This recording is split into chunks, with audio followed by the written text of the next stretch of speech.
Hey guys, it's Tim. Pickup Truck Plus SUV Talk. I hope you're having a good night. You guys are already blowing up the chat, which is funny to me.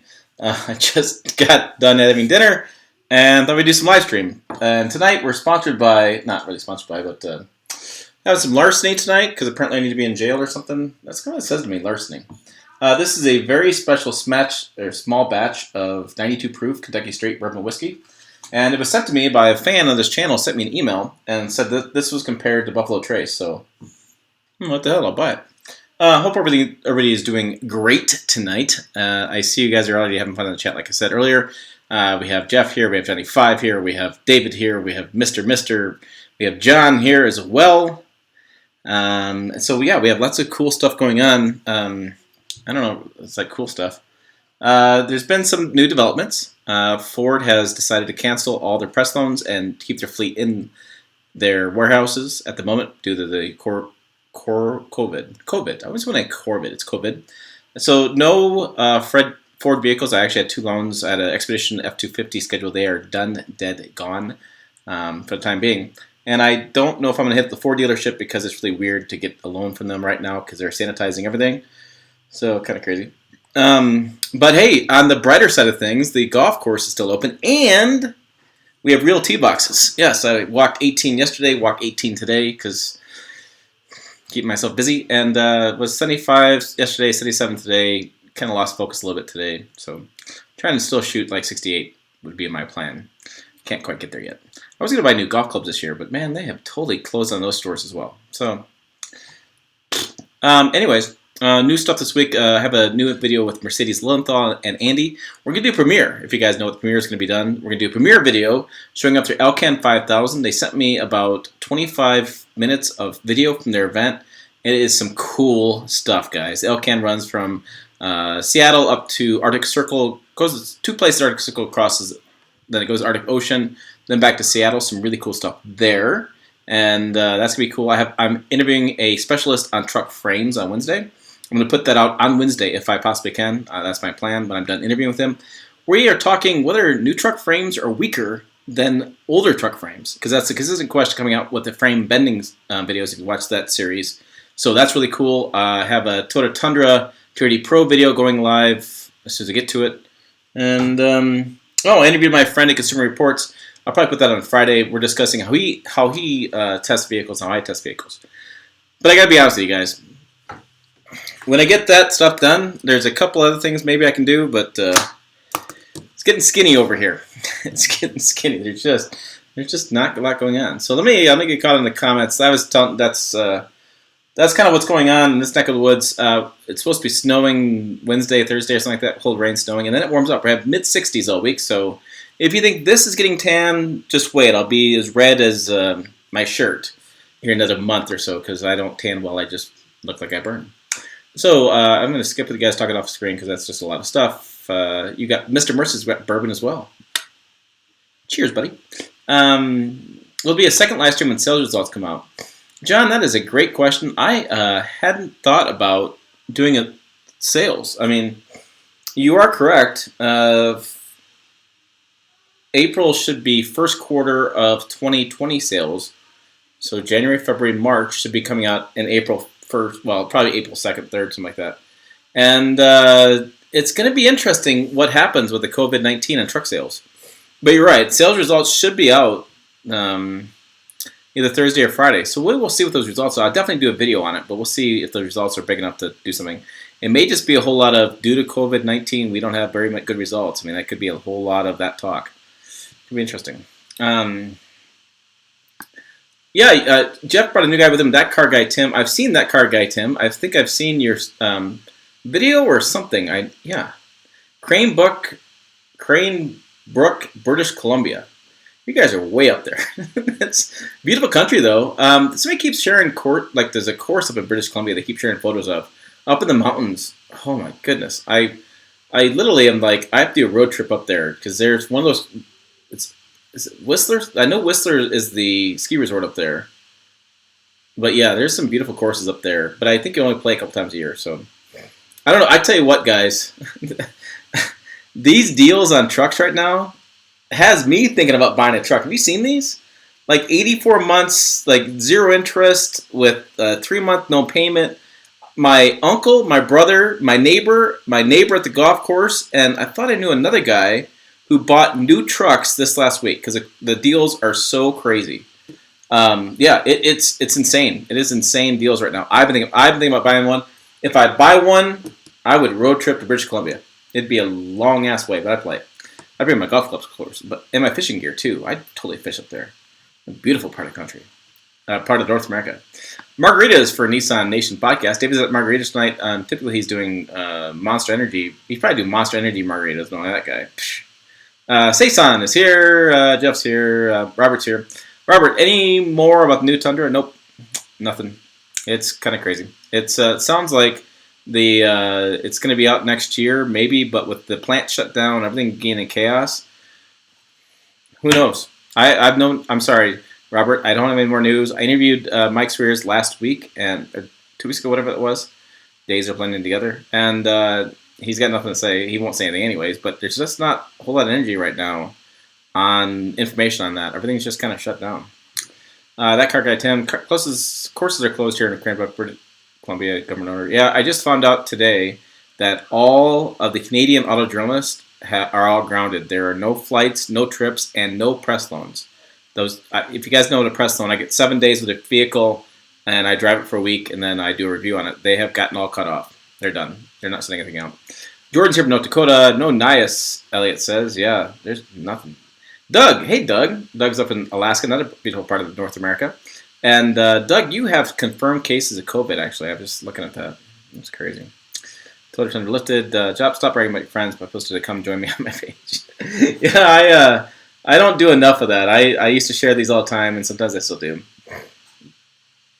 Ultra Frozen, like to hear predictions on truck prices once the COVID-19 things are done. I think they still stay low.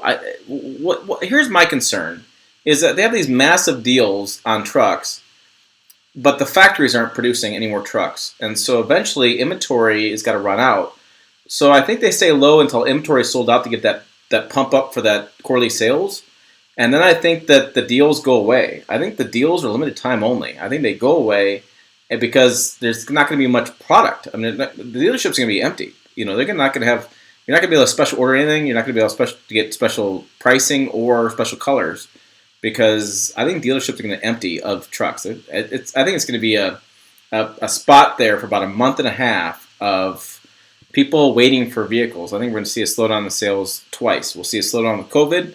We'll see a slowdown post-COVID with inventory not being on dealers' lots because, like I said, I'm seeing a ton of new trucks right now. Everywhere I go, there's a new vehicle with a sales sticker on the side of it and dealership plates. It'd be crazy. Tim Lebev is here from Russia. Hey, Tim. Hey, Brandon. Brandon's here. Brandon has a new truck, new to me. I didn't realize. He has a Nissan Frontier. Congratulations, Brandon. I don't know. Jeff says, I think their frame's stronger in some ways, weaker in other ways, crash testing strength, but trucks are being used more than ever in a lot of situations. Interesting to hear what they say. Yeah, it's going to be really interesting. I'm really excited. I reached out to the Steel Institute to discuss this because there's a bunch of high-strength steel now used in truck frames, which means the frames can go thinner for crash standards and fuel economy. And I know high-strength steel is stronger than regular steel, I believe, but I want to know how much and what the deal is. He spent like 20 years working in the automotive industry on frames itself, and now he's a consultant on the side. So it'll be an interesting discussion. He's not going to represent any automaker. So it won't be any automaker spotting off. It'll be a real third-party, unbiased engineer. Technology, yes. Metallurgy is advanced greatly. New frames with crumple zones. I think it's going to be really fascinating. I'm sorry. I have some horses across the way in my the field. Yeah, literally. I know I live in the middle of nowhere, but there's 1, 2, 3, 4, 5, and a cow. 5 horses and a cow. And the horses just stampeded towards the front. I'm sorry, I took my attention away. I was like, oh, the horses are running. And I tell you what, the horses are really pretty. Sometimes I put on my Instagram, when it's snowing out, they will run through the snow. It's kind of cool. David, give me $2. Thanks, buddy. David and I have been trading money back in this live stream. It's funny. Elevation. Hey, Tim. I really enjoyed your videos with engineers and getting insights on tech aspects, insert details in the industry. That's something no one is really doing. I agree. I really enjoy that stuff, too. Oh, the cow and the horse are facing off. Anyways, I really enjoy that too, and I really I was thinking today about who else I can interview. So I've had Toyota on here. I've talked to Nissan. I've talked to Ford. I've talked to Chevy, and I've talked to Ram. I have all these different interviews on the channel, and I have a playlist of engineering interviews I have together. And so I was trying to think who else I can talk to or who else I can update. So the thing with Toyota is when I put out there on like Facebook, I want to interview somebody. Toyota's PR team is like all over me. Like they want to do something right away. So the other ones I have to work a little bit harder to do. But I want to talk to Dave Ives again. I really enjoy talking with him. And I think you've noticed that with the Dave Ives interview, if you've seen that, I thought it's really nerdy engineering interview. So I didn't like try to make him change his speak at all. I didn't make him try to change his engineering speak. I let him go because I thought that for those people that are diesel owners, hearing the real engineering speak would be more important than me censoring it, which sometimes journalists do. We try to make whatever the engineer says translate in a way that everybody can understand, like at a 5th grade level. But in this case, I just wanted to film it and just see what his thoughts were and kind of go from there. And I thought his analogies to Pittsburgh were pretty interesting. Yes, they closed down the steel mills a little bit, and that did make a difference. But that was a really interesting interview. I was really happy with that one, how that one came out. I was really happy with the engineering interview that we explained the frame bending. I thought that was a really good interview as well with Dan Edmonds and with my anonymous engineer I talked to. I thought that was a really good interview too, and the watch time on those interviews was really good. I don't know if you guys noticed that, but I guess I would. I know the data behind it, but you guys watch the heck out of those things. So if you have other engineers or other questions, and we can get like a group of questions together, like 5 questions together, whatever, I will do a Zoom or a Skype with these guys, and we will get those answered. Essential services only, yeah, they're in British Columbia. Will trucks with a front bench seat ever make a comeback? Fred Jeep says. Actually, Fred, they are. This is interesting. This came up a couple years ago. No, a year ago. I think it was. I was doing a Chevy event.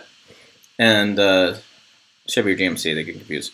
And I was doing the event, and they had brought in all bucket seat, front seat trucks. They all had buckets. And we're driving around, and I was talking to the PR guy about this, and he said that his the factory workers were like, you know, we make a bunch of front bench seat trucks. Why don't you guys ever show them? Well, it turns out that the front bench seat trucks are the lower trim levels. And typically journalists get sent the higher trim levels, so you never see them. You never see front bench seat trucks hardly ever in magazines or on this channel. You'll never see a lot of those. But the best-selling truck they offer is a bench seat truck. So, Fred, it's very interesting that you bring that up because it was a real question, and I've gotten a few lower trim levels like a LTZ, I think, or RST, and I've actually had front bench seats in those trucks. The challenge is, from a dealer standpoint, is that there's more incentives and rebates on the higher trim levels, and so they feel like, why should I order a lower trim level when I can offer you the higher trim level for better money? I can sell you that higher trim level for a lower payment than you can by the lower trim level because of the way the incentives are broken out. And so that they always come to me with that. They're like, all right, well, everybody wants this front bench seat, plastic floor mats, roll up windows thing, and that one I could sell to you for $30, but I could sell you the LTZ with the leather interior and the nicer bucket seat, not nicer, but bucket seats and tires and stuff, for $32, but with incentives, I can give you $4,000 off, and it's cheaper than the LT. So that's what dealers tell me, that's what the PR tells me, and that's what engineers tell me is that they do sell a lot of front bench seat trucks, but the demand from the dealers just isn't there. So the challenge with the front bench seats as well is that center console area for storage has become it's become lusted after. I mean, people really want that big center console storage area. I know there's a lot of storage systems built in there because if you've ever seen these trucks now with these big center storage areas with the bucket seats, you can put a laptop in there, whatever. But my brother has this problem. If you put something in there, like you put a pair of sunglasses in there, it drops to the bottom, and then all your other crap goes on top of it. You never find your damn sunglasses again. So he says it kind of pisses him off. These big openings and these bucket seat, the center consoles are so big that things get lost. So yeah, there is that going on as well. It's a pretty interesting argument, but yeah, they do still offer them I think they're with manual transmissions, and that they won't make a big comeback because dealers aren't going to order them because customers aren't buying them. So you can blame the dealers, you can blame the customers, you can blame the bean counters inside GM or Ford or Chrysler or Ram, whatever, for not offering more better incentives on lower trim levels. But that's what the deal is. All right, there's that. Ram 3500 towing. I did that video. Jordan, you saw that, right? If it was in January, we wouldn't have a problem. I had to get that out. Oh, stop. LA, I know you live in Michigan. I lived in Michigan. I graduated high school in Michigan. And I would tell you, you and I both know what January is like in Michigan. All right, a bunch of resorts here in Cranberry Brook with a stream. Yeah, Cranberry. So I gotta try. Come visit, show you around once the border opens up again. I would be all over that. I tell you what, that's a beautiful part of the country. Ram has 1500 Classic, 20K off MSRP. They should. It's fully profit for those. All the tool and dies paid for. Ram's got a hidden secret going on with those things. Are the deals better in Wyoming, Nebraska? I would. I don't know. No, I would say it differently. My brother I think he bought a truck. He told me he was at the dealership buying them in Michigan. My uncle bought a truck, a Ford F-150, a nice crew cab red one. He's a huge Kansas City Chiefs fan, so red.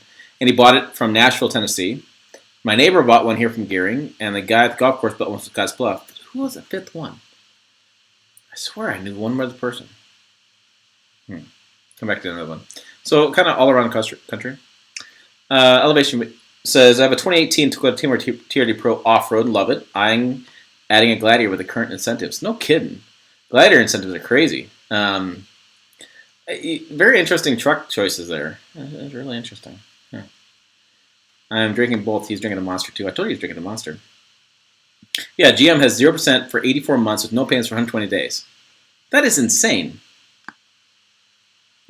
Let's see. Jim Curtis, with all the coronavirus going on, will this push back unveilings for Bronco, Rivian, and others? Yeah, I think so. Oh, I just got caught up. Let me go back up a little bit. Yeah, it's all pushback.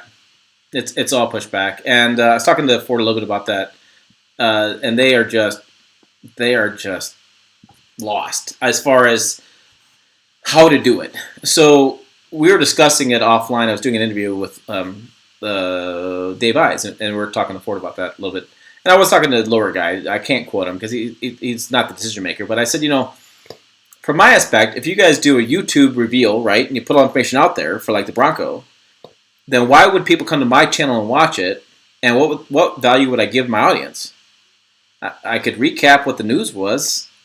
Here, watch me watch the revealing. That doesn't really give me much. And so it's like, that kind of blows. And then for the people that really want that insider knowledge or somebody's opinion on it or somebody to play the seats a little bit or somebody that unique camera angle, it's gone. We all have the same information, which in some points of view, in some ways, is good, right? So we all have the same information, came straight from automaker, but then you don't get any questions answered, and you don't get me asking any questions, and so you don't get a lot of more details. And then I said, well, if you I'd like to see them send me the press release embargoed, which means I can't run it that day. Embargo means I can't run the press release until the day the embargo is up. So they could say, here's the information, embargo until April 8th at 8 a.m. Okay, so 8 a.m., all our stuff goes live. That's what you see on YouTube and different places, and you guys are savvy about this, is that you'll see all these stories go live on this one vehicle all at once because the embargo breaks. And so I'd like to see that, plus engineering interviews, plus giving an opportunity to do a Zoom with an engineer, make a product specialist or whatever engineer you want to talk about, make them available for 2 days straight, hour increments, half an hour increments, what the deal is, have them on Zoom. I will Zoom in, I'll record my segment, and move along.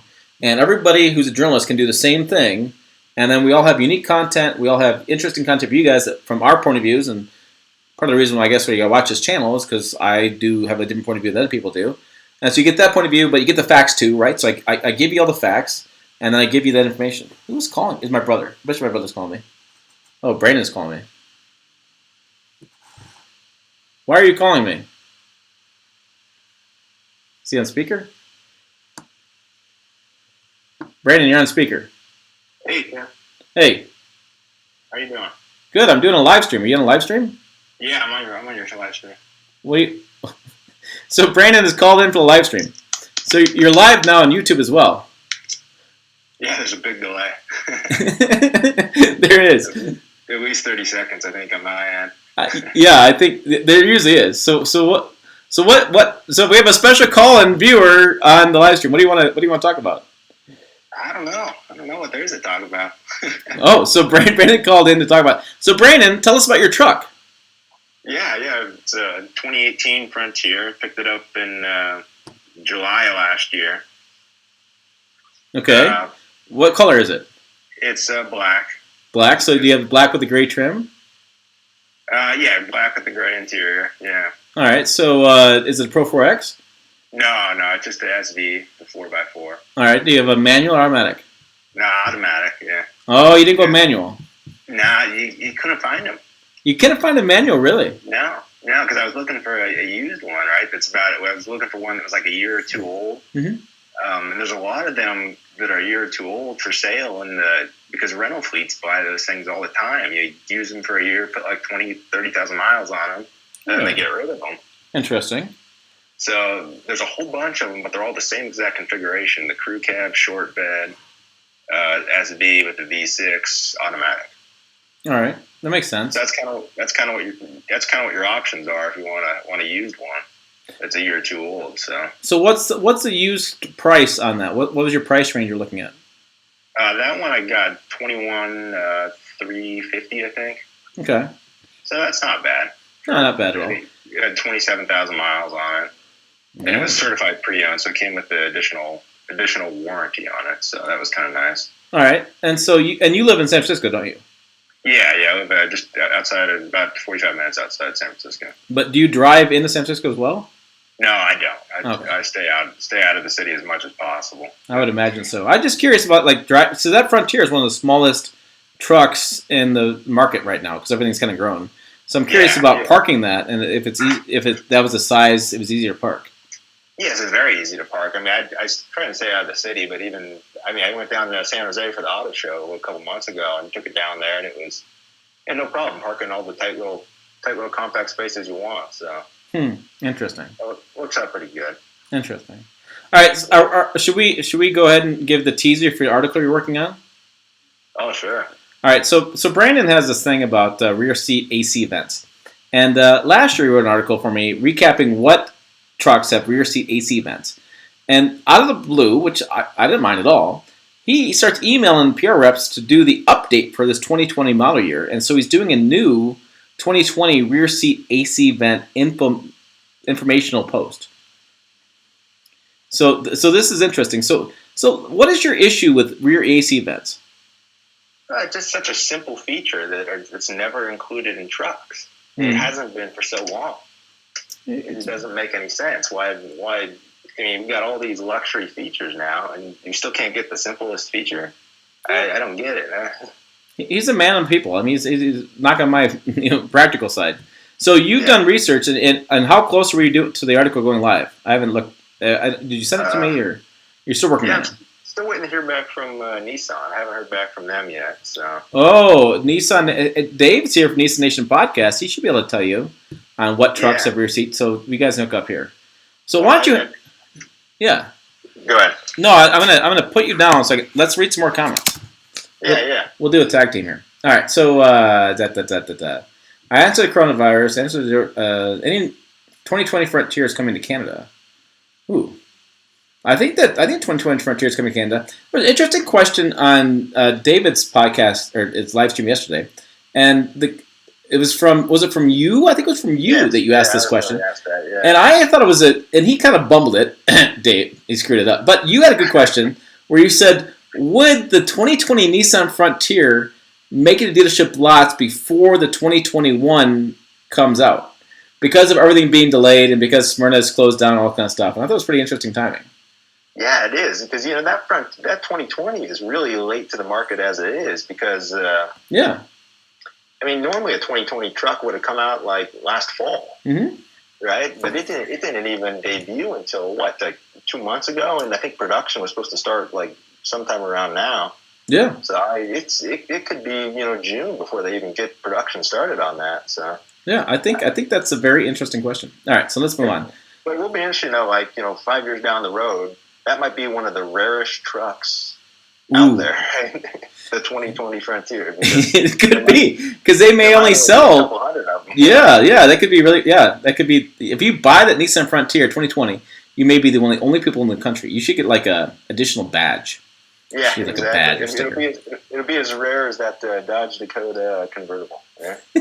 Or, you and I are working on this one. We didn't get very far, but it could be the same rarity of the Ford F-150 with the payload package. Yes, exactly. Yeah. Find that. I should do a video on that. I'm going to add this to my video list again because I want to find this. It'll be me online searching for this payload package. All right, so here we go. All right, let's see. Elliot says you can buy a vehicle right now. Dealers are closed. Oh, they're closed in Michigan. They're not closed around here. No, they're not closed. Around here, the service departments are open. Yeah. But the sale departments are not. But they'll let you buy them online, and then you can have home delivery. Oh. That's the way truck buying should be and car shopping should be. I hope this COVID thing makes that whole much different. I hope that it changes the whole thing, so we can just walk into the ship, sign my name 5 times, and walk away with the keys. Yeah, there's no need for all that, all the rest of the crap that you have to deal with there. Absolutely. Jordan DeWald, who throws out random stuff, he says, big truck, big RV. Well, that's JD. JD and I are friends, and JD's everyone else wants to talk about it. Yeah. David Boyd says, I'll send you a sweet 2011 Nissan Juke to test. No thanks.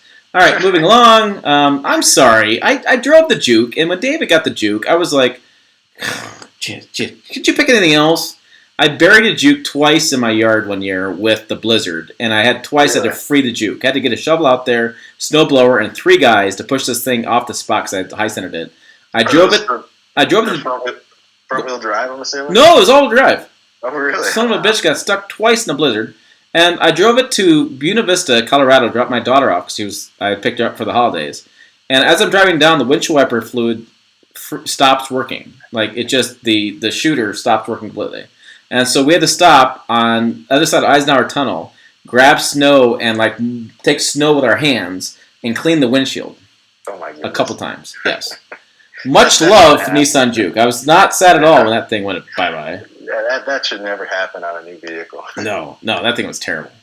All right, but then I got it twice. It was creative. Gene's here. Gene's here from Florida. Gene, did you get the email I sent you? Oh, you need to report back on that. I have an origin story for Swede, which shares the same name as Gene, by the way, in the story. And I sent it to him. I had TFL a couple years ago, and so I sent him the link, so if you saw that.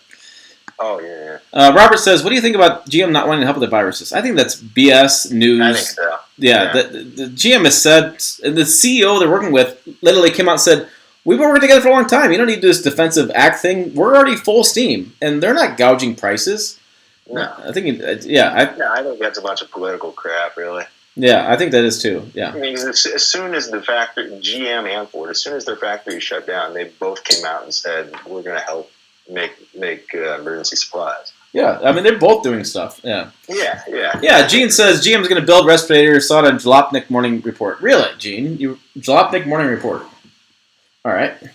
See, that's what I'm taking from this thing. The Jalopnik Morning Report. People read Jalopniks.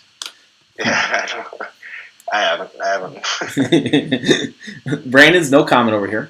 You should do hold on. You should do a 2007 Tundra, 2014 Toyota Tundra versus 2020 Toyota Tundra comparison. See what has changed. Stay the same. Last 13 years difference. The rear seats they fold up, not recline.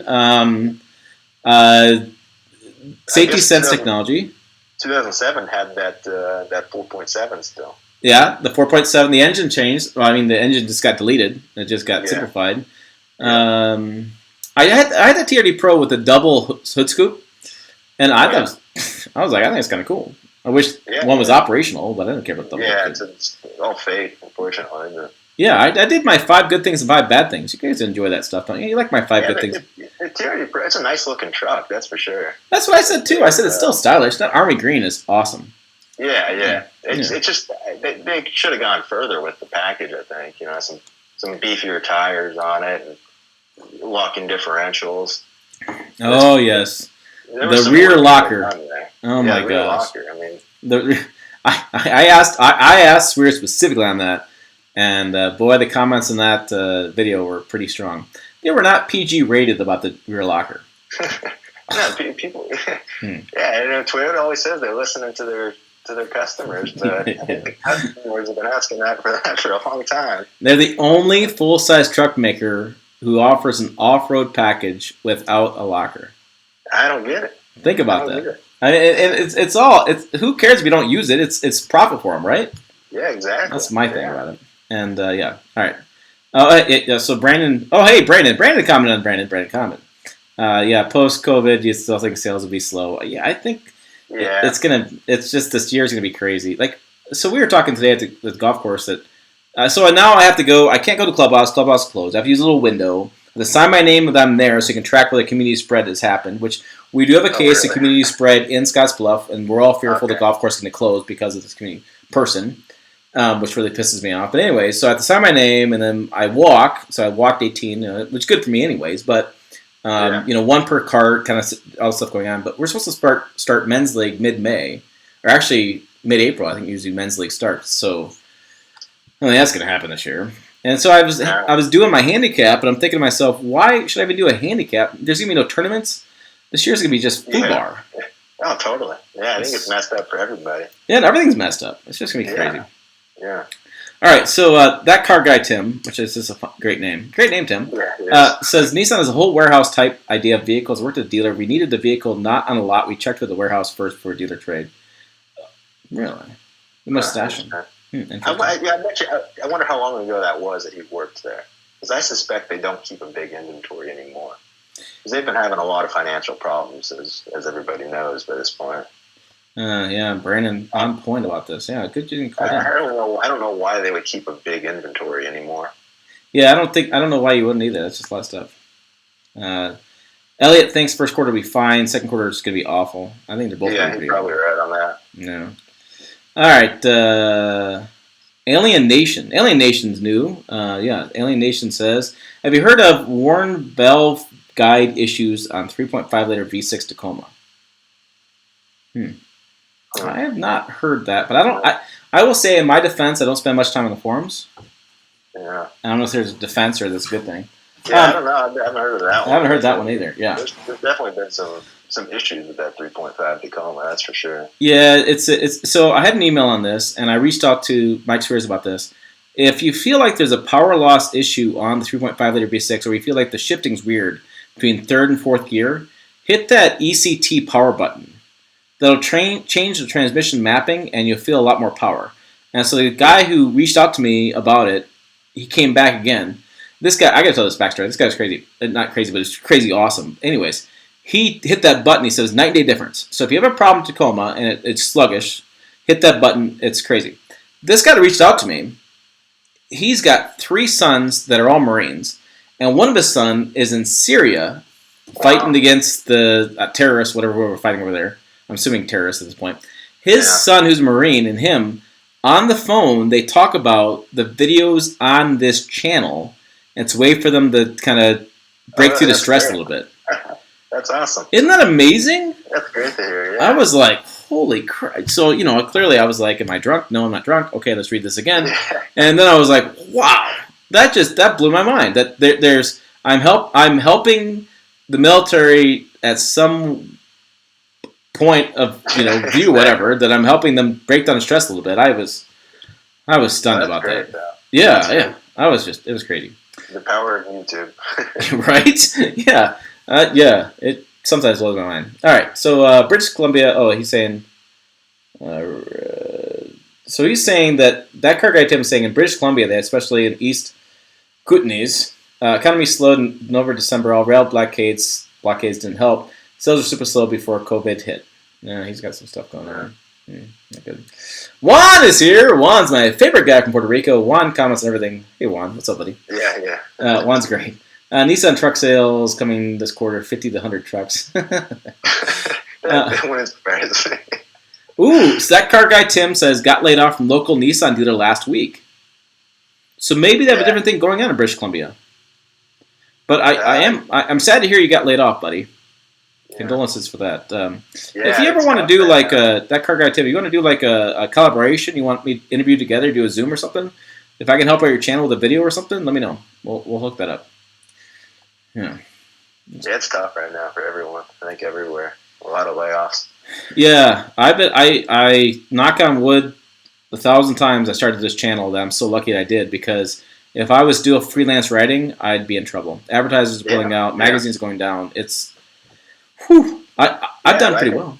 No, yeah, totally. The videos they're gonna be popular right now too, especially with all the people stuck at home and nothing else to do. So there might be even more views right now. So yeah, I apparently have to watch this Tiger King. Have you heard about this Tiger King thing? No. Oh, it's all my friends talking about it, and I actually heard it. I was listening to XM radio, and they were talking about theirs. Tiger King was on some sort of streaming service. It's this huge show that took off this weekend. So, oh really? Yeah, my numbers are down this weekend. I blame Tiger King. But anyways, but apparently I have to find this Tiger King because we are running out of shows to watch. It's just crazy. Yeah, I hear you. Yeah. There's no sports right now too, and that's what's it's terrible. It's like normally this would be a great time of year for sports. But, everything's starting up. Baseball's starting up soon. Yeah. I think basketball, you should have been getting into the playoffs right about now. Right. I don't watch much hockey or basketball, but I will tell you that playoffs. Like Jim Morris said, playoffs. Playoffs. I will watch playoffs because playoffs are actually exciting. Yeah, they are. Any playoff game is fun. Same thing with baseball, though. Like, baseball's 162 games, like, Summerfest by July. It's like, all right, give me October. I'll watch October baseball all day long. Yeah. Well, I guess they're talking about baseball maybe even going into November this year, so. Oh, sure. Make up some of those games. Like, we're not going to play in New York Stadium anyways in October, so why not go in November when we get snowed on and be like 20 degrees? Yeah. Good call. Yeah, exactly. Yeah. Freaking Yankees. Yes, Yankees. All right, anyways. Moving on, looking to do more online gigs. That car guy, I'm looking to do more of an online gig. So, hey, hit me up. Stock coming wasn't a big shock for a car guy. Alien Nation says Nissan Corporate has made some really bad decisions in the last 5 years. Now they pay dearly. Yeah, that's true. That's true. Kwang Nijin. Man, I'm a Middle West guy. I cannot say this stuff.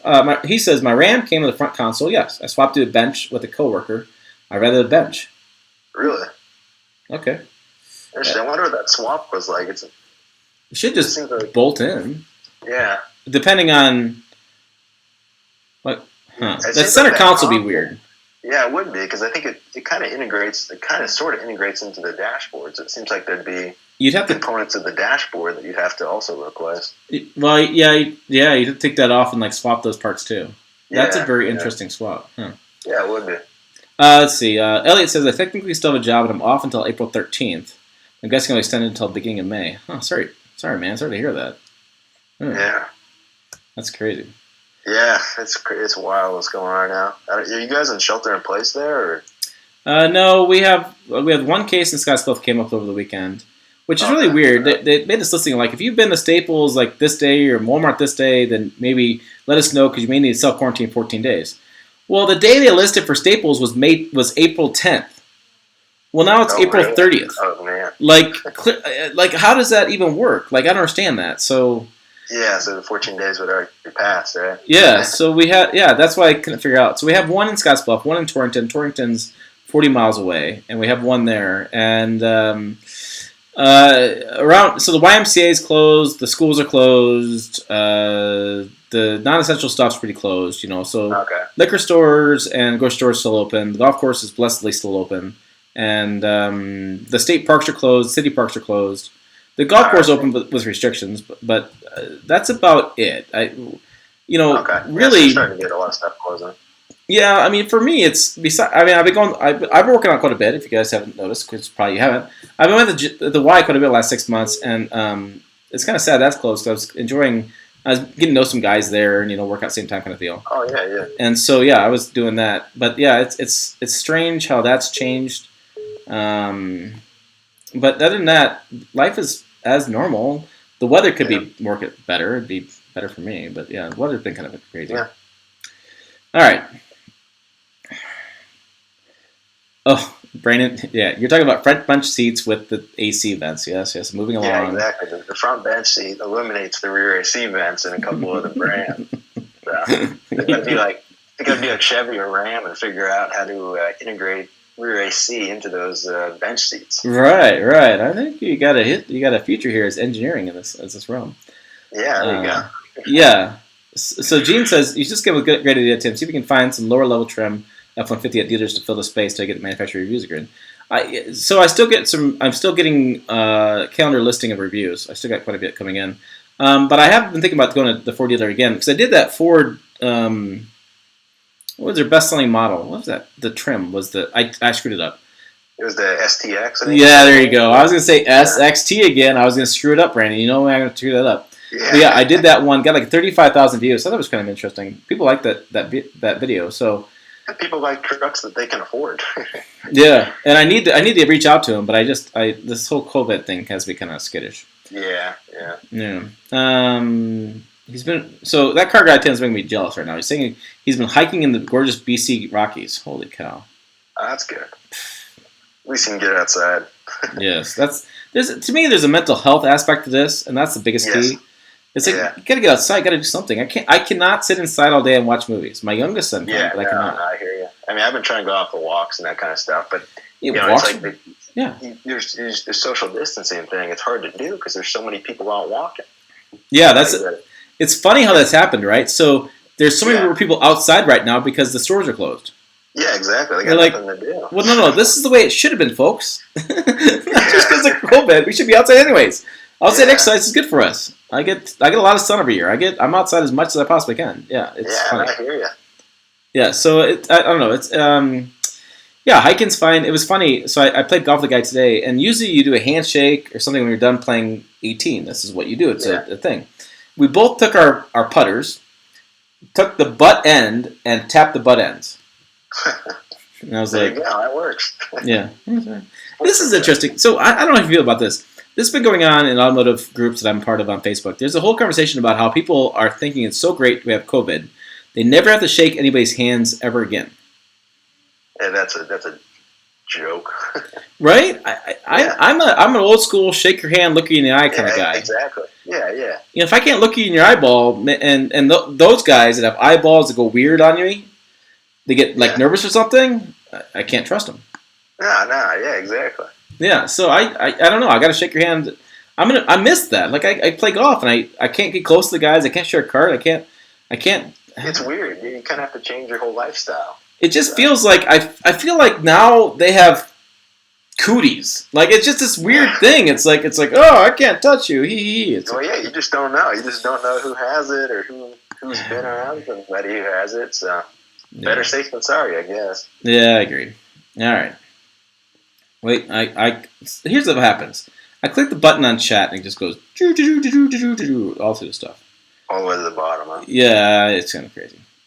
Glader and Spence is really good. If say brings a Peugeot as New Dakota, I might trade my taco in. Jeff is interesting. Jeff's video is really interesting. Jeff is doing a lawnmower thing. I haven't been able to check it out yet, but he's very interesting. He's doing like a modified mud fast lawnmower. Really? Yeah, that's really interesting. June. Well, they had to do. So the reason why NIAS moved to June was outdoor displays, and they have to have outdoor driving events. That's what everybody's doing these days, doing outdoor driving. And if you don't do an outdoor driving circuit, it just because shows are becoming more interactive. They're not just about journalists; they're becoming more interactive. So yeah, that's something going on.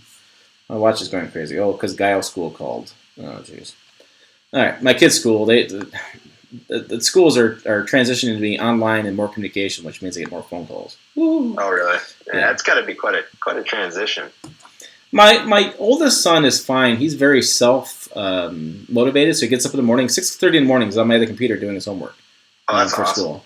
My other kid is kind of whatever I get to need help. He's not very independent. The schools are just totally paper and pen places.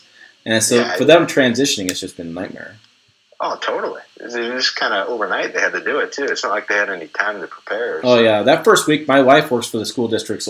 She's with the local state offices here. But the first week was just tons of work. And now things are normal. She has her own desk. I bought her a really nice chair today, so I get a little loving lader. But I got her a nice chair, and she's all over the moon on this chair, so it's all good now. But she has her own office.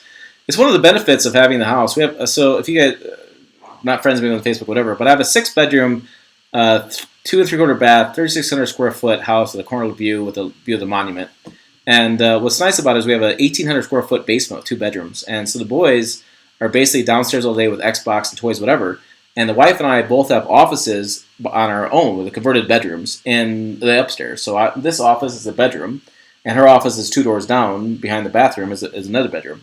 And so the blessing is we can all work from home, and that's we have tons of space. Nobody gets into his hair. Yeah, perfect. John says, is the Tremor embargoed? No, the Tremor's out there. I started seeing a couple of them on Viewer Lots. Yeah, I have a YouTube video on John. I was in the first draft of the Tremor. John, you didn't see my video on it? Come on, John. Yeah. What's going on? David says, some break embargo pissed me off. I've been doing this almost 10 years. I've broken an embargo once, and that's because the site owner I was working for didn't realize his settings for the time frame, daylight saving time, stuff like that, was wrong. Really pissed me off. I had emailed him 3 times to make that happen. So now what I do is I ignore embargo in that I just publish sometime that day. I hate being, it's like I'll be late. That's fine. I'll be late. It's crazy. Yeah, you don't have to beat TFL. Let them. You saw it here first. First or something. Yeah, that drives me nuts.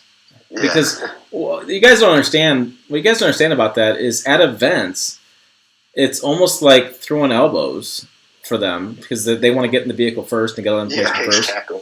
And then you do the drive event, you get the dinner, and then they're not at dinner. They're in their room processing the video to get there first.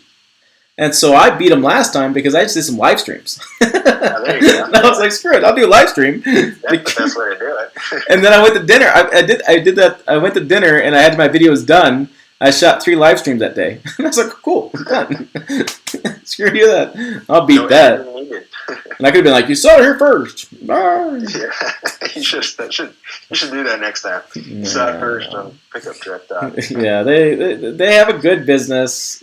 Roman's a good guy, but sometimes it gets under my skin a little bit. Jeff's got a manual for his Tacoma. I've seen his Tacoma.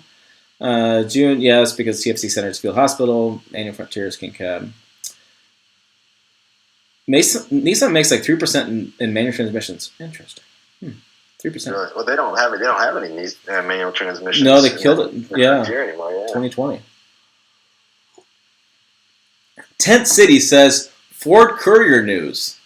So what we know is the dealers have a prototype. That they showed a prototype. We know that Ford has a prototype. I've seen spy photos of it testing on a track, and so that's what we know currently. It was funny. I did this thumbnail, and Brandon, you don't appreciate this. I did this thumbnail of this Ford Courier, and I took the Ford Courier from like South America. This is my thumbnail. Yeah, that red one, right? Yeah, the red one, right? And immediately people were like, "That thing's ugly. That thing's ugly." And I'm like, "Did you not watch the video? That's not it, folks." No. And one guy's like, "Hey, you fat beep! Why don't you stop beep talking and show the beep truck?" And I'm like, "Well, because you what truck?" There's no truck. They have I know the dealers haven't seen it, but it's all like when you go to these events with dealers, they take your phone and they put stickers over all your cameras, or they even at sometimes take your phone and just put it away. You don't even have it. Yeah. So there's no like the photos that come out are always some disgruntled like person. Like it's just exactly. Yeah. It would be interesting to see how that if and when that truck comes to market, how it does. It's I don't know. It's kind of inventing a new category in the truck market. The interesting part about it is whether or not they can make a profit. That is the big question. Yeah. Because we were like, I want manual windows, and I want manual locks, and I want a diesel engine. I want under 20,000. Yeah. There's some pot down in Colorado that way. You go get some and smoke it because it ain't happening, buddy. No profit in that truck, that's for sure. Yeah. I'm like, I had a guy do that, and I responded back to him, and he responded back to me a little bit, and I said, look, think about this way. So, sorry, we had some summer sausage today for dinner. Not summer sausage, some garlic sausage. Anyways, gotta get rid of that. Hey, so back to this channel. So I said to him, look, so a diesel in a truck is generally between 3,000 to 5,000. Yeah, and a midsize, at least that. Yeah, so and a half ton too. Right, and then they add in the higher trim level that they always do with these diesels when they first do them. Yes. So you're going to talk about let's say the truck starts at 20. So that means if it's going to be 24 for higher, mid-level kind of higher trim. You add another 3 to 5 for the diesel. You add options. Now you're at $30,000 for Ford Courier diesel. Yeah, that's not going to sell. I don't think there's very many people are going to spend that much money on the diesel Courier at that price. Yeah. I mean that's a lot. If they're going to be successful with that Courier, they're going to have to just be like the base model trims. That'll kind of have to be it. Otherwise, the price is just going to get too high. Yeah, agreed. The Ranger starts at 25, right? So they kind of have to keep. They have to keep it. They have to keep it below the Ranger, right? Yeah. Because then it becomes the whole argument: why would you buy a Ranger when you buy an F-150 for that price? Well, why would you buy a Courier if you're going to buy a Ford Ranger for that price? I mean, that's the whole. They don't want that argument. Yeah. Juan wants to know: does anybody watch Autoline? Autoline with what's that guy's name? John McElroy. Yeah, I've never watched it. Yeah, I've talked to John at a few events. I know I don't know friends of him. I know who he is, but it's not McElroy. It's Mech Elroy, something like that. Anyways, I've seen John a few times. 2020 models were just arriving here late in February in British Columbia. Interesting. Huh. Yeah. That's pretty late for 2020s to be arriving. Right. So they could and David's saying Nissan won't change over Frontier till late September 2021. Oh, okay. So it'd be more of like a summer. So it's only going to be like a 6-month thing. Yeah. All right. So Gene wants to know, what do you guys think about talking about culture that built around trucks, movies, TV shows, books, etc.? I think Tremors with the J10 or Twister with Dodge 1500. So, and Brian wants to know what I'm drinking to find anything. I'm going to get to Gene's question in a minute. So I'm drinking some Larceny. It's I had a few people send me an email, and I really enjoy Buffalo Trace, but I cannot find Buffalo Trace around here. So I'm drinking some Larceny. Brandon, are you drinking anything? Are you drinking water? What are you drinking? I had some coffee earlier, so I'm good to go for a while. Very sad. Gene, I will tell you that when I first read the question, I got kind of hot because I thought it was a question asking a different question. And the different question would be, and this is an interesting thing for you guys to sound off on, do you think that marketers have created a marketplace for trucks when trucks are completely actually useless and you really don't need to buy one for most of your daily activities? And really it's the marketing in this country that talks about being a man and owning a truck that has driven the whole truck culture. Oh, no. That is a very... If you were on the groups I was, Brandon, holy cow, you would hear that stuff all the time. Oh, that's crazy. No, it's a whole thing. People have written articles. Jopnik, for one, and T-Tac has written about it, and Automobile's written about it, whatever.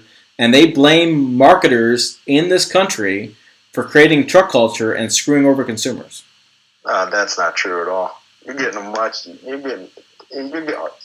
a truck over a car is always a better purchase. See, can you even? I mean, you get hot like this too. Can you even speak? It's like I really get pissed off about that. I can't even acknowledge a comment like that. Right? Oh, it just drives me nuts. It does. Oh, it drives me nuts. So, Gene, I thought that was your question. But I didn't. But Gene, hold on.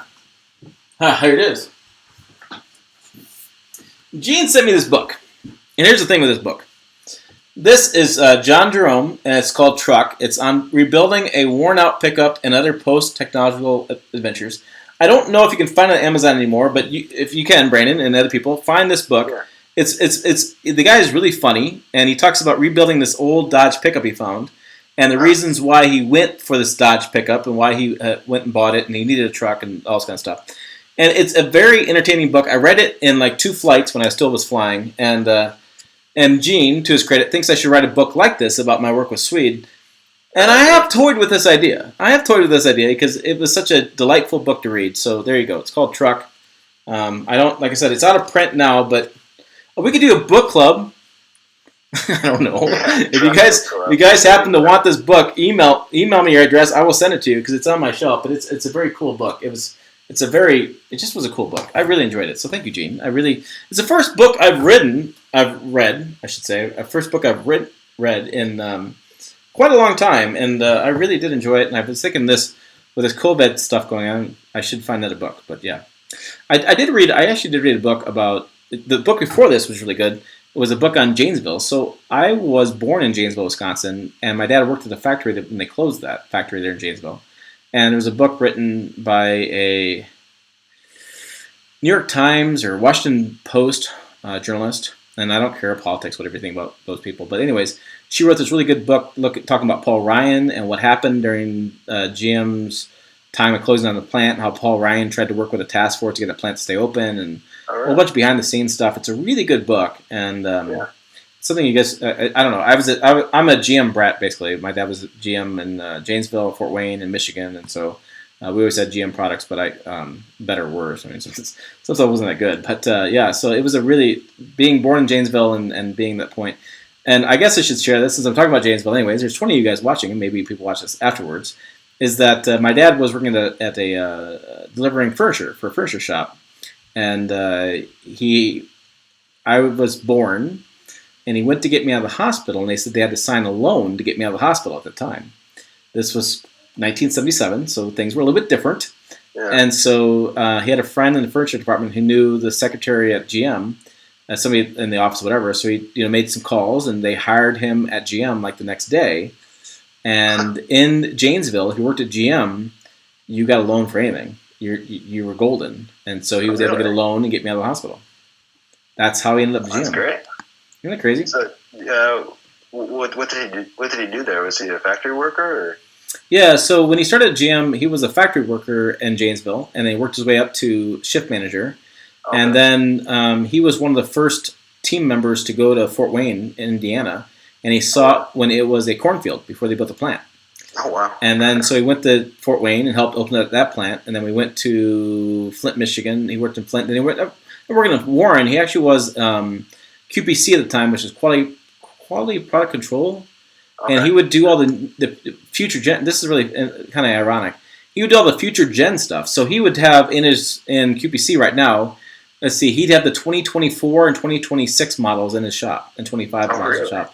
And they'd be talking about changes they want to make and whether it fit. He'd be doing if you know how trucks are done, they will do clay moldings of them.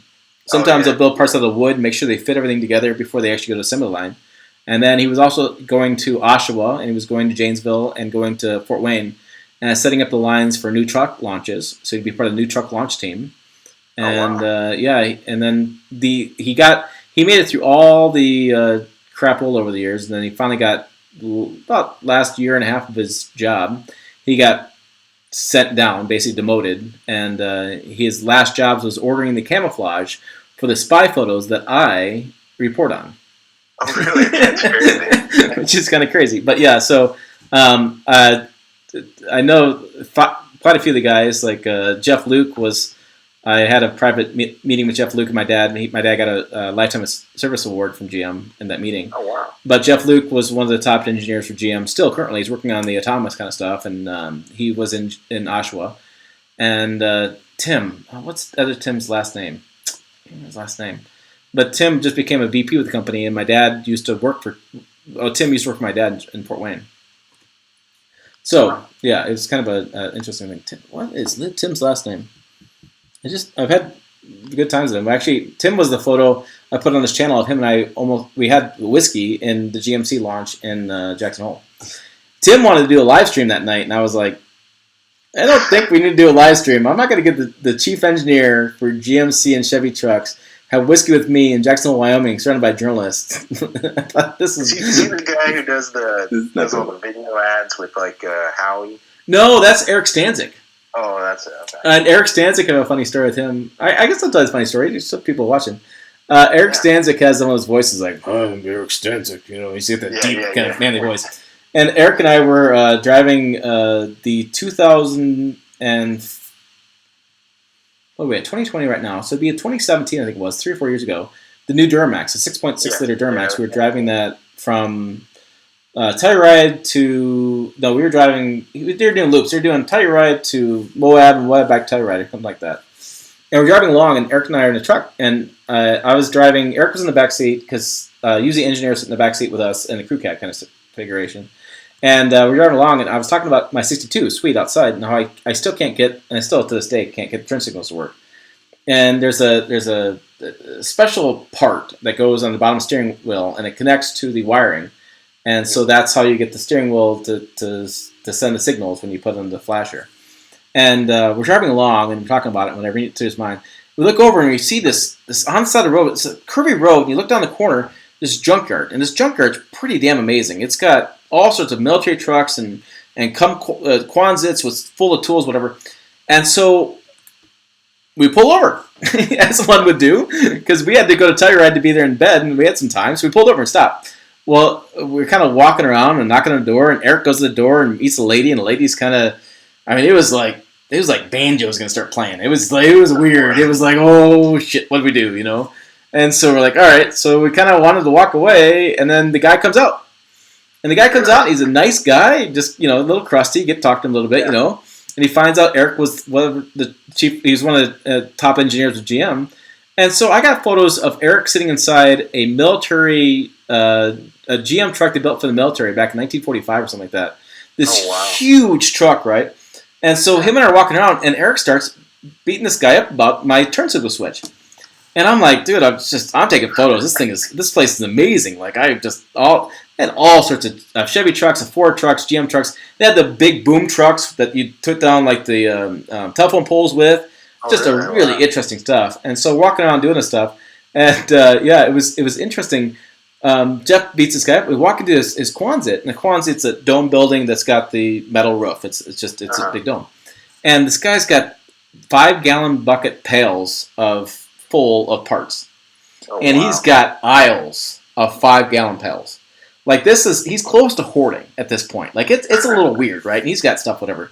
And so Eric tells him what he needs, and he goes, all right. So I said, all right. So I went outside and I was looking around, whatever. And Eric comes out and goes, I'm seeing Jeff on my screen, but Eric comes out and goes, this is what you want. It was new in the package. Eric said, he's like, oh yeah, it's in this bucket. And he went to like this 15 bucket on the third shelf and pulled it down and whipped it open. There it is. And so for $20, I had the part, and I still have the part, and it didn't work. Oh, that's a bummer. That's the story. Yes. So I'm sure he's got the right one there somewhere, right?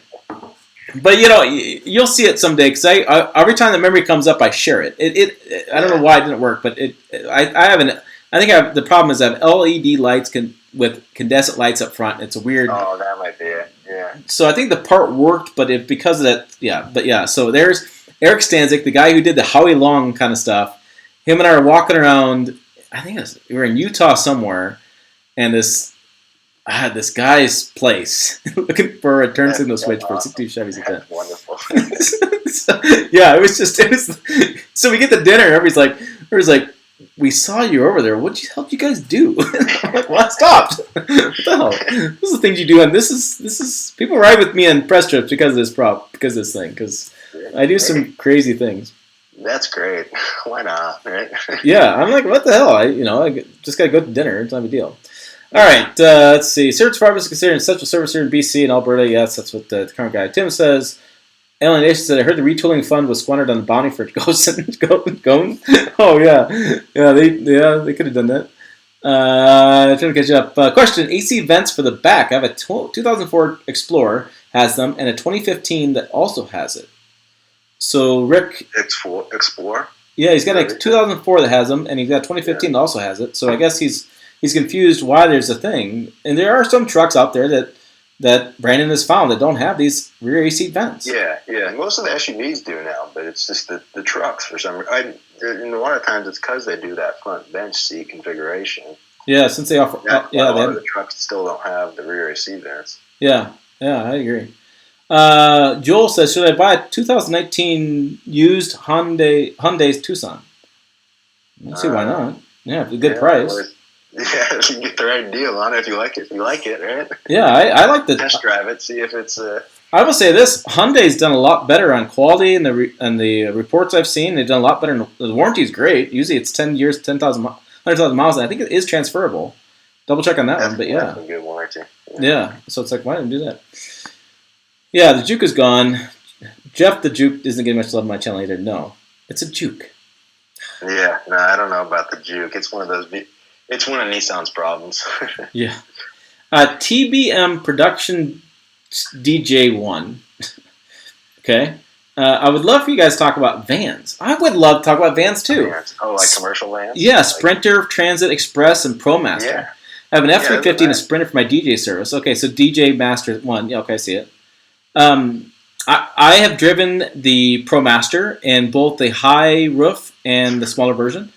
I've driven the. Have I driven the Express? I think I've driven a Chevy one. I wasn't think it was Express. It was a city van. Oh, the City Express. Yeah, City Express. That was the rebadged Nissan. Yeah, basically. Yeah, and the Sprinter and Transit. I've been in the Sprinter, and I've checked out the Transit. I would love to do more vans. I have asked for more Prestone vans, and I should. That's what I should do with my Ford guy. I should reach out and do vans. Vans are. Here's the thing with I like with the vans is that when you open the door in a van on the Transit or the Sprinter or whatever, open that front door. Have you done this? You open that front door and you can get in the damn thing. Yeah, that's It's true. the simplest entry and exit possible. It's like, why the hell can't another vehicle do this? Yeah, It's the vans are nice. thing. There's a lot. There's so much you can do with them. You can just configure them in whatever way you want. And they're affordable too. A lot of them start at like $30. Yes. Not bad. And they give you just the features you want, just some GPS, maybe some Bluetooth. That's about it. No, none of that fancy stuff. Yeah. Oh. So what did you think of the announcement of the electric Transit? I think it's okay in limited applications. The problem is going to be the price point for fleets. Like they're looking at the overall total cost of ownership, and it does make some sense there, but the initial purchase price can be tough. Yeah, it could be a $10,000 premium at least. That's going to be a tough one. Yeah. So I got to tell a story here about a ProMaster van. And I had two of them, I believe.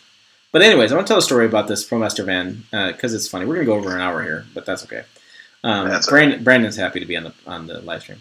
Anyways, totally. So I was writing for pickuptrucks.com to do this story, and that's owned by cars.com. My friend Mark Williams is over there.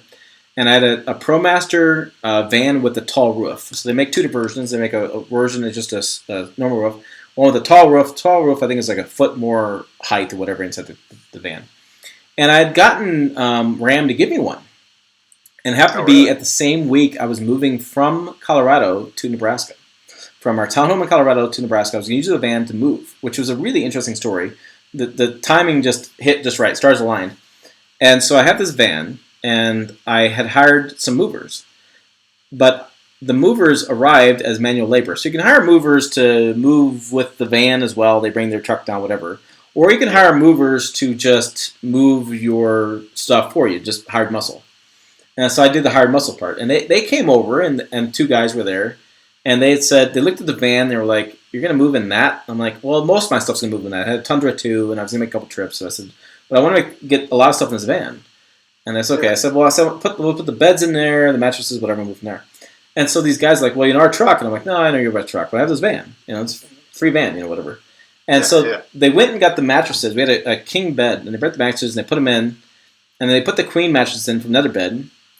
And I think we had one more bed that they moved some mattresses down for. And they put them in, and they looked at me, and they said, what is this again? And I said, it's a ProMaster van with a high roof. And the doors had folded back completely. The entire back end was just completely open. It was ease of access was amazing. And they were like, okay, we think we can fit more stuff in here. I'm like, all right, cool. So they went back upstairs and put down more stuff. And they put some more stuff in it. And about 20 minutes later, they come back and said, we think we can fit more in there. So, okay, fine, go for it. And we got that thing so chock full, they were like, you know what? We're going to tell our boss about this damn thing. This thing is amazing, right? They're like, these movers, professional movers were like, oh my gosh, this thing is phenomenal. Like, they were over the moon on this stuff. And it's got these tie-down places in the roof, whatever, so we were tying down the mattresses and holding them in. I mean, just shoved a bunch of stuff in there. But I will tell you. A lot of volume. Oh, yeah. And we moved it up, and it got a ton of stuff out of this stuff, and it worked out perfectly. We had moved into storage, and so we were in between houses. But anyways, I'd done this great story, and I wrote this great 1,000-word story and how everything fit, and really had good real-world photos of it and how to work together, and really had some really good stuff on the story. And I happened to look down the comments, and the first comment was, boy, the Estradal's got a lot of crap. He should have just gone to the dump. And I was like, really? The first comment? Like, come on! I was like, I did this whole like thing on it, and I illustrated everything about it, and I was like, I was so proud of this thing, and the guy should have gone to the dump. I was like, what the? Oh boy. You never know. You never know what you're gonna get. Yeah, I was so disappointed, and I mean, I know my other friends, my other colleagues don't read comments, and I know I read them more than people do, but sometimes look up to interesting stuff on comments. But yeah, I was just, that sucks. Yeah, the vans have a lot of volume. The only problem with them is the payloads are usually a little low, so you can't put a lot of heavy stuff in there. Yeah, they're really for upfitters, for like plumbers, electricians. It's really good. Exactly. Yeah. All right, so that's my story on the vans. I love the vans. I think the ProMaster's got some of the better vans from what I've seen. I think it's a ProMaster. It's got the split 60/40 in the rear. I believe that's what it is. The door? Yeah, the rear door. So that way you're not looking at the crease of the door when you're trying to look at the rear really? mirror. Okay, that's nice. Yeah, and that actually makes a difference. That does make a difference. David's still talking about his juke. We're going to skip that. Tasia sings thoughts on GMC Canyon. I have to do a story on this. GMC's changed their model names. They're deleting some stuff. They're changing up their whole lineup. I like the GMC Canyon. I think it's a nice truck. I don't know about the Denali trim. It's really expensive for not a lot you get for that. But yeah, I'm a big fan. I'm a big fan of that diesel they have in that truck too. That's nice. The Canyon's a nice truck. The only problem with it is that it's just more expensive than a Colorado, and it really is just a Colorado. Yeah, and there's really not the thing with the in the half tons. The Colorado has a ZR2, which they're not ZR2, but they have Trail Boss, and GMC has the AT4, and the AT4's got. Well, what's the deal? There's differences there. It's like one's got better transmission or something like that. Yeah, you get the bigger engine with the AT4. You get the yes, right. So there's differences there, and the GMC has the Denali, and the Chevrolet's got the easier price point.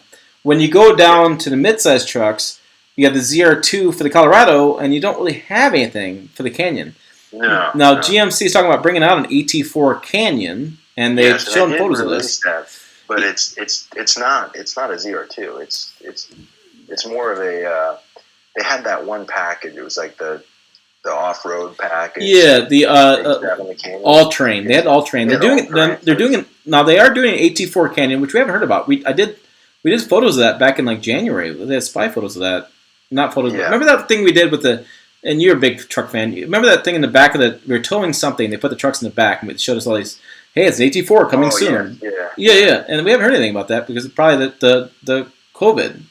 So I thought there was some news on it a while ago. There has been, yeah. So there is nothing new coming out with the GMC Canyon. Again, solid truck. I don't know that I'd take one or the other. There's really not much difference for them. That's the biggest problem with those two trucks. Yeah. Yes, it could have gone a step further and it didn't. So yeah, there were some other things they could have done with the Canyon, but it's still a good truck. Yeah, I agree. Juan says Alex and Autos did a quick look at the Super Duty, but yeah, I have a Super Duty review on the channel, guys. Like literally, I don't know if you guys know this. There are 550 videos on this channel. Did you know that, Brandon? Wow. Exactly. There are 550 videos on this channel. Apparently, I need to change my playlist up to let you guys know how many videos there are on this channel. But I have every half-ton and three-quarter-ton and one-ton truck and mid-size truck. I reviewed them all. They're all on this channel. I have everything. And I'm doing the best I can to link them all together. And so, yeah, it's there.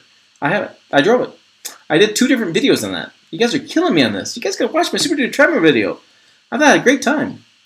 Gene, I just found the information on the AT4 Canyon. Right. They do have a web page up for it now. Okay, so they have a web page. I just posted that in your comment section there.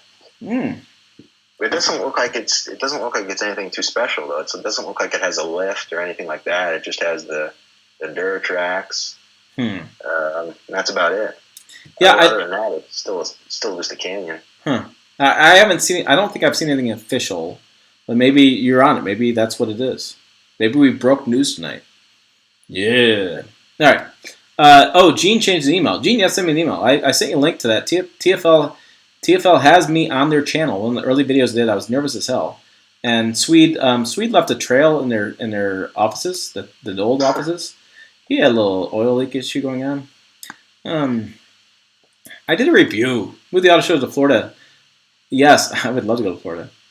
Jalopnik or Scotty Kilmer? Oh, Scotty Kilmer. Never mentioned Scotty. Yeah. Scotty's just terrible.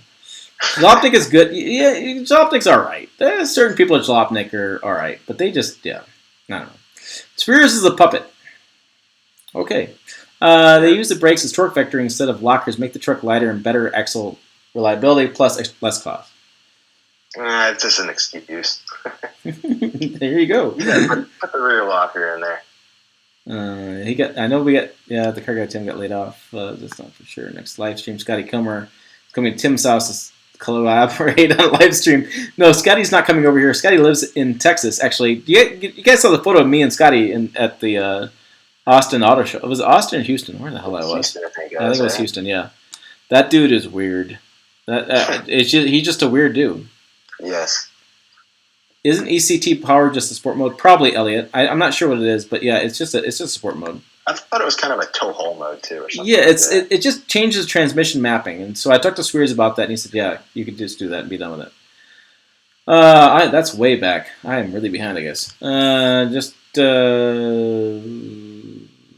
No one. Scotty's views will recede faster than Kilmer's hairline. Oh, his views. Oh, what are we talking about? Who's his? Swears. His views. Swears doesn't have much hair. He doesn't have much. I don't know why Swears doesn't wear a hat more often. I'm a hat guy. If you were Toyota, what would you change and stay the same to the Tundra? Oh, I would keep the 5.78 V8 because I call BS on that going away. I would keep the crew cab size. I would just change the interior dash. I'd keep the seats. Yeah. I'd keep the bed lengths. I actually like the TRD Pro bed with it stamped in the sides. I think the bed's fine. Yeah, no, it's good. It would be nice if they had like a 6.5 foot bed option on the crew cab. I would agree. The interior is kind of where they need to upgrade. Yeah, and really it's just new dash. It's not anything else. A driver's side door handle. Side door handle. Gee, many the back seat. Underneath the back seat, they need some storage under there. Yeah, they need something. Give me storage. Give me something.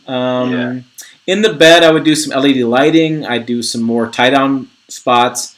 I like GM. Chevy's got like 9 tie-down locations. Yes, give me 9. Just put them in there. But the Tundra has that track system, which is kind of nice too. It is, but I did notice in TRD Pro there's no LED lighting and the tailgate. And I made this in my video coming out sometime this week. Is that it's like give me something. Give me a tailgate that opens, that does a Dutch door looking thing, or it has a tailgate step, or give me something. Yeah, Toyota needs to get into the tailgate game. Yeah, give me something there. I mean, change the front end a little bit because you have to, because that's what the fashion these days. Transmission, something with a few more years. Yeah, what's interesting is the Land Cruiser has an 8-speed, but the Tundra still has a 6-speed. Yeah, I bet you the 8-speed would help with the fuel economy too a little bit. Depends how they set it up. So you did a Land Cruiser they went from 6 to 8 in Land Cruiser and didn't improve the fuel economy. Oh, really? Nope, they set it up for better offline speed for towing. Okay. Which I thought was a BS answer. But anyways. Yeah, I think so. Because towing with Land Cruiser doesn't really happen that often, folks. No. But I would do another engine option. I think that's the biggest thing. I know they're going to do this. Give me a 3.5 liter V6 turbocharged engine with 8-speed on that, 8-speed at the 5.7. Give me 2 choices. Give me different bed lengths, and give me new interior. Yeah, just new interior. That's the big thing. Yeah, I don't think there's much else they're going to do. Toyota's never going to have all the features everybody else can have. They're not going to be front. No, they're not going to have a Raptor. They're not going to have anything fancy like that. They're not going to go back to a regular cab or anything. So it's just going to be kind of the more popular options. That's what they're going to offer. Yeah, it's going to be interesting with them though. Like San Antonio now has a lot of capacity because they're moving out the Tacoma production down to Mexico. So how do they fill the capacity up? That is going to be a question. That's going to be an interesting question. I've been talking to Toyota insiders. I've been talking to my PR friends. Lots of conversations about that right now currently. It's pretty interesting. All right. So David says, Tim, talk about freelance guys and how many of you How many you think will find new work with all the issues going in the industry? I think it's survival of the fittest right now. I think you're seeing that if you look at like go to Truck Trend right now. Look at the story topics. Go to Car Driver right now. Look at the story topics. Look at the topics they're writing about. Go to thedrive.com. Look at the topics they're writing about. Nothing against my colleagues there, but you're going to see some really good journalism come out of this that people are really paying attention to, and see some really clickbait crap. Yeah. You're just going to see it. I'm really proud of the work I've been able to do with the frame issues we're seeing, that I've been able to do some videos on that, because there are people right now that are struggling to sell freelance at all because there's nothing for them to write about that's convenient and easy, and that is causing them a lot of problems. I foresee my industry getting 25% smaller, at least. I think there'll be a lot of people that are just going to retire, or they're just not going to do any work anymore because it's going to be really hard. And with the magazines closing down, it's going to be even tougher. Yeah, it's going to be interesting for all industries, I think. I have talked with Dan Edmonds, who did the engineering thing. He's starting up his own. He's firing up YouTube again because he got laid off from Edmonds. He doesn't own Edmonds. It's just a weird coincidence. Oh. But he got laid off from Edmonds, and he's struggling right now to find work because it's been so tough. And wow. I have I guess I'll talk about this. I hadn't talked about it. I have a gentleman named Joe Bacall. Joe Bacall used to be a Toyota test driver. He's one of the highest acclaimed test drivers in the world. He has the highest level of test driving Japan offers and U.S. offers. He's one of maybe 5 that owns the certifications of stuff. He's raced the Baja 1000 in multiple occasions. He's out of like last 20 times he's done it. He's podiumed 16 times. He's a cancer survivor. And he's currently teaching firefighters how to do recovery for their rigs and how to get them out of stuck situations. He's got this video series there. His brother-in-law, this is fun after the interview, his brother-in-law is Eric Bischoff from WWE. He's actually ridden Hulk Hogan's motorcycle in Sturgis. He's hung with all those guys in Sturgis, and he's a very interesting guy. He's currently evaluating tires. He's a consultant for different tire companies. And he has legitimately done about everything he can do. He was on the initial launch teams for the TRD Pro. He was in launch teams for different Toyota products. He was originally involved with the FJ Cruiser. He discussed there was a steering wheel shake issue, that he was the guy who solved that issue for Toyota with the dealerships and dealer lots, and also went to the factory and drove them off the line and diagnosed that problem. And he has done amazing stuff. Him and I did an hour-long interview on Skype. I think I was using Skype. And I broke it down into 2 30-minute segments, and he is doing his own channel. On April 8th, I told him his deadline is April 8th. April 8th, I'm launching both of those videos, and he just pop the top, sit back, and relax. He's a very exciting guy, a very interesting guy, full of energy, and he was bored, and he hit me up. I look forward to those videos. That's very interesting. Yeah, and I broke them into 30-minute segments because we actually talked for 2.5 hours. I know Joe before because Joe, if you don't know this, and most people don't, Joe drove a Lexus LX570, and he got the podium a couple times in Baja 1000 driving that rig, and he beat the Raptor a few times. Wow. He's a very, very interesting guy. He's a big motorcycle guy, and he's a huge off-road guy. And it's like him and Ivan Stewart and Matt Millen. Maybe not Millen. I don't think it's Matt. But anyways, were like the Toyota guys back in the day. And he was around for the original development of the crawl control feature of Toyota. Really? Interesting. Yeah, I found out that the crawl control feature was a guy from Japan who was in Toyota's team that came up that actually was the father of crawl control. Wow. And I've reached out to Toyota's PR team working on the interview for that. I don't want to make this a Toyota channel, but I just happen to have so much insight into Toyota. It's just one of those That's good. things. That's good, though. It's interesting stuff. Yeah, so I wish I had the same insight for Chevy and Ford and Ram. I wish I could do the same stuff, but I do try. I have interviews with other engineers on this channel from the different brands. I do try to make it as all about the brands as I can. So yeah, that was interesting. Well, Tim, I gotta get heading out, but yeah. It's been fun talking to you. It's been fun talking to you. Thanks for calling in. Yeah, thanks. So stay safe and stay healthy. You too. All right, bye. All right, that was Brandon who called in, and yeah, that was kind of fun. I got lots of stuff going on. All right, so anyways, we should wrap this up. It's been an hour and something.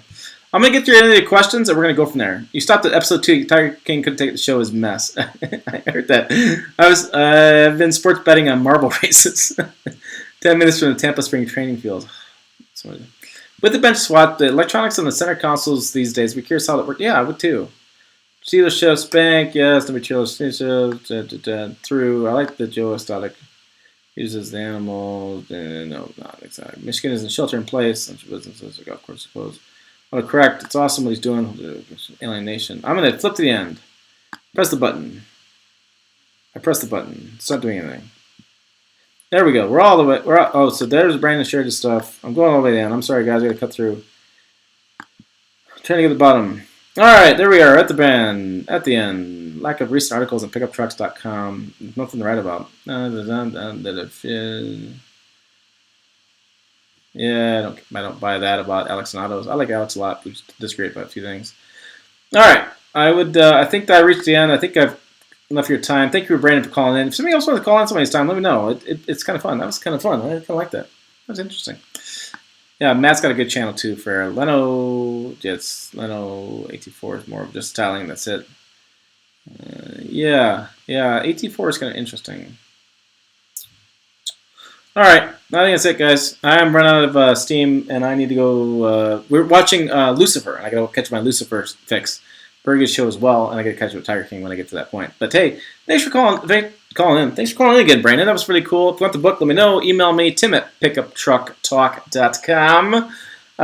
Questions, comments, concerns. Get your merchandise, guys. Who's not buying T-shirts? T-shirts are below on this channel. Buy a T-shirt. Juan, I'm counting on you to buy a T-shirt. You're going to set the trend in Puerto Rico. Trust me, it's cool. Find us on pickuptrucktalk.com, pickuptrucktalk on Facebook, Twitter, Instagram. Trust me, right there. Juan found us there a couple weeks ago, and he's liking everything. It's a good time. Yeah, that was kind of fun, guys. Hey, and yeah, we should do this, Jeff or David or whatever. We should call one of these nights. You guys call in. Let me know. We'll hook it up, and we'll do some fun stuff. All right? Thanks, guys. Good night. Be safe out there. Don't spread unnecessary germs and be that kind of stuff. Yeah, be safe.